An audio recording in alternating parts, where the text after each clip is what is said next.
بسم اللہ الرحمن الرحیم۔ السلام علیکم ناظرین، میں آپ سب کو اپنے چینل پر خوش آمدید کہتا ہوں۔ ناظرین، آج کی ویڈیو میں آپ کو بتانے جا رہا ہوں کہ کھانا کھانے سے پہلے یہ 2 کام کر لو، کبھی بیمار نہیں ہوگے۔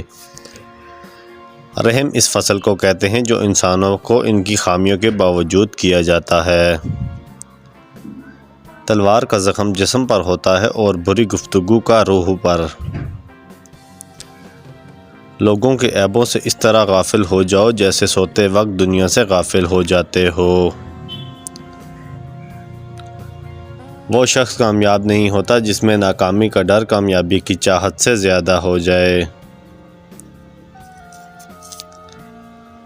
جو شخص اپنا غصہ اللہ کے لیے روک لیتا ہے، اللہ تعالیٰ اس کا عذاب روک لیتے ہیں۔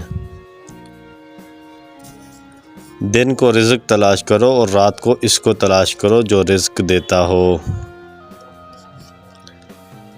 تکلیف میں سجدہ کرنا اور اسے دنیا والوں سے چھپا دینا اللہ والوں کی صفت ہے۔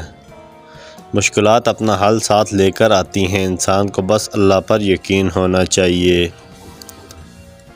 کھانا کھانے سے پہلے یہ کام کر لیں، کبھی بیمار نہیں ہوں گے۔ نمبر 1 بسم اللہ پڑھ لیں۔ نمبر 2 آدھا گلاس پانی کا پی لیں۔ تو ویڈیو اچھی لگے تو لائک کریں، چینل کو سبسکرائب کریں۔ Thanks for watching all.